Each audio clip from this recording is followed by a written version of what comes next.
दोस्तों, आपने भूत देखा है? देखो मुझे, मैं मैं एक भूत हूं। हाँ, अभी हाल ही में मुझे पता चला है। मुझे मरे हुए कई साल हो गए हैं। अब आप सोच रहे होंगे कि मैं पगला गया हूं।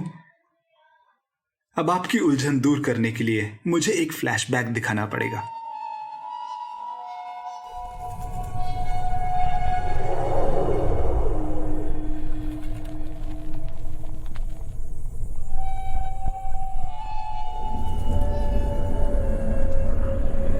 कुछ एक 10 साल पहले की बात होगी।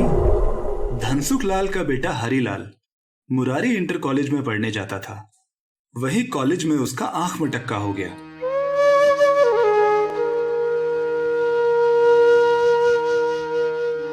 लड़की थी राजपूतों की और वो उनसे काफी नीचे। दोनों को पता था कि ब्याह ना होने का, पर दिल तो आखिर दिल है। तारा, ये दुनिया हमें एक ना होने देगी।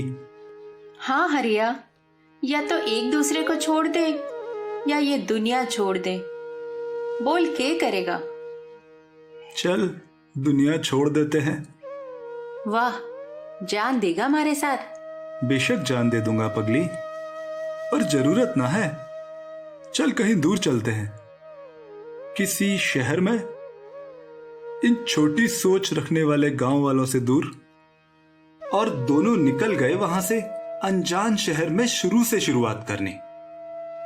सोचा था कि कुछ साल अलग रहेंगे।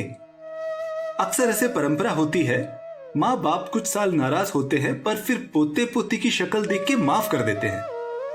तो सोचा कुछ सालों बाद लौट आएंगे। हुआ भी। शहर में हमारे दो छोटे चंगू मंगू हुए। दोनों नटखट। मां पे गए थे, इसलिए मुझे बहुत प्यारे थे। मेरी एक मिल में नौकरी लग गई थी, तो सब ठीक चलने लगा। कुछ सालों बाद एक दौर चला यूनियनबाजी का, और फैक्ट्री में धरने होने लगे। कोई काम नहीं कर रहा था, तो मिल मालिक ने फैसला कर दिया कि फैक्ट्री में ताला लगेगा। हाँ, यूनियन वालों ने अपनी दुकान उठा ली और हम मिल वर्कर्स की नौकरी चली गई। तारा, फैक्ट्री में ताला लग गया। काम गया हाथ से। पिछले 3 महीने का पगार भी फंसा था, वो भी गया। घर में 15 दिन का राशन है, बच्चों की फीस भी ना गई। अब क्या करे? कुछ समझ नहीं आ रहा।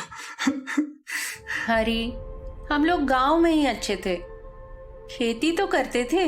गांव में कोई हमको पसंद नहीं करेगा, पर मैं जाके बात करूं क्या? मेरे हिस्से की जमीन बेच दूं तो कुछ साल का खर्चा निकल जाएगा। ऐसा हो सके है के? कितनी जमीन है? बाबा की 10 एकड़ जमीन है। हम 3 भाइयों का 3 एकड़ के ऊपर ही निकलता है। चलो चलते हैं। मजबूरी के वक्त अपने ही न काम आवेंगे तो कौन काम आवेगा? तारा, तुम नहीं, मैं अकेले ही जाऊंगा। आज ही निकल जाता हूँ, 3-4 दिन में लौट आऊंगा।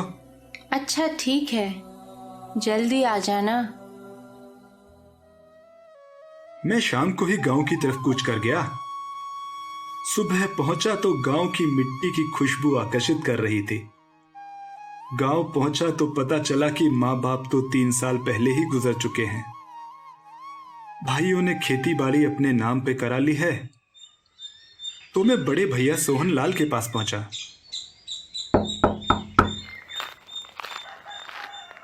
अरे अरे, कौन हो?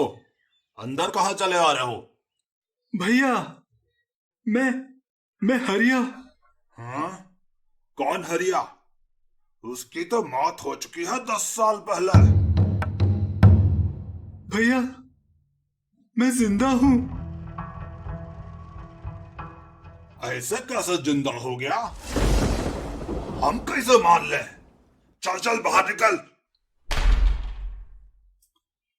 बड़े भाई ने तो पहचानने से ही मना कर दिया। तो मैं छोटे भाई मगन लाल के घर पहुंचा। कुछ सोच के दरवाजा बजाया। मगन, कैसा है? अरे हरी भैया, आप? हाँ, शहर में चला गया था। अच्छा, पर अब कैसे? मगन, कुछ जरूरत आन पड़ी है, पैसों की। घर में रोटियों के लाले पड़े हैं। अच्छा, इतने सालों से मजे से थे, तब हमारी याद न आई? माँ बाबा के बारे में भी नहीं सोचा? हाँ, पता चला। कैसे चल बसे वो? का बताए भैया, बहुत दवा कराई पर कछो असर ना हुआ। पर जाते जाते भी तुम्हारा नाम ही ले रहे थे। अच्छा, क्या बोले? अरे बोले कपूत जाने कहाँ मर गया, मरा मुंह देखने भी ना आया ससुरा। ओह, खैर जो हुआ सो हुआ। मगन, शहर में परिवार इंतजार कर रहा है। घर में खाने के भी पैसे नहीं हैं।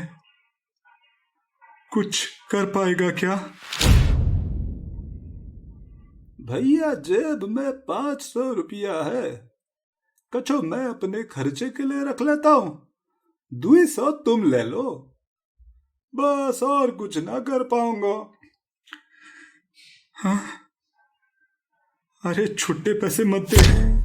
मेरे हिस्से की 3 एकड़ जमीन बनती है, वो तू खरीद सकता है क्या? या किसी से बिकवा दे? कौन सी जमीन भैया? तुम्हारी मृत्यु पत्र कितने साल पहले बना है। अब वो जमीन तो सोहन और मेरी है, पर ज्यादा उपजाऊ भी ना है, मुश्किल से ही खर्चा निकलता है उससे। ऐसा मत कर मगन, मुश्किल वक्त में अपनों से ही उम्मीद होती है। बाबा के मकान घर पे हक नहीं मांगता। कितनी ही भैंसे थी, सब गवारा है, पर खेत के हिस्से से बेदखल मत करो। मेरा काम बैठ चुका है, क्या खाऊंगा, कहाँ जाऊंगा? कैसा हक? तू मर चुका है रे हरिया, कुछ ना मिल पाए तुझे।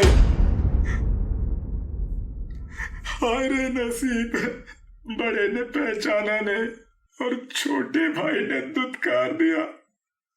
भैया, ये 200 रुपया रखो, बस इससे ज्यादा और कुछ ना कर सकता मैं तुम्हारे लिए। चलता हूँ, बहुत काम करना है। जय माता दी।